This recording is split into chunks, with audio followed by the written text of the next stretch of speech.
দুঃখ প্রকাশ করলেন পরীমনি। সম্প্রতি পরীমনির বিরুদ্ধে লোক দেখানোর পার্টিতে আমন্ত্রণ করে অপমান করার অভিযোগ তোলেন অভিনেত্রী প্রসূন আজাদ। ফেসবুক পোস্টে তিনি বলেন, পরীমনি মানুষদের দাওয়াত দেয়, মানুষজন যায়, যাওয়ার পর অনেকগুলো সান্ডাপান্ডা লোক দাঁড়িয়ে থাকে, যারা আপনার হাঁটার রাস্তা আটকে জিজ্ঞেস করবে আপনি কে।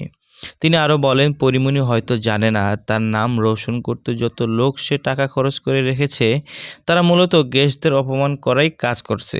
এই সান্ডাদের কালো রঙের গেঞ্জি প্যান্ট না পরিয়ে হাতে একটা কাগজ আর কলম ধরিয়ে দিলে বরং খরচ কম হতো, আর অতিথিদেরও অপমান হতো না। এদিকে অভিনেত্রী প্রসূন আজাদের এমন অভিযোগের জবাব দিয়েছেন চিত্রনায়িকা পরীমনি।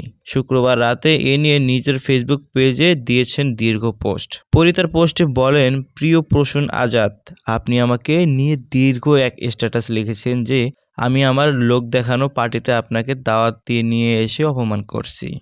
আপনি এও বলেছেন আমি আমার নাম রোশন করতে টাকা দিয়ে কতগুলো সান্ডাবান্ডা লোক রাখি। তারা অনুষ্ঠানে আসা গেস্টদের জিজ্ঞাসা করেন যে তারা কারা। অভিনেত্রী প্রসূন আজাদের উদ্দেশ্যে তিনি বলেন, আচ্ছা আপু, সত্যিই কি তোমার মনে হয় আমি তোমাকে ছোট ফিল করানোর জন্য তোমাকে আমার একটা স্পেশাল ইভেন্টে ইনভাইট করব? কখনোই না। তুমি নিজেও জানো আমি তোমাকে কতখানি পছন্দ করি। আমাদের কখনো দেখা হয়নি। তোমার একটা টিভি ইন্টারভিউ দেখে মুগ্ধ হয়ে আমি সাংবাদিক ইমু ভাইয়ের কাছ থেকে তোমার ফোন নাম্বার নিয়ে তোমাকে কল করেছিলাম।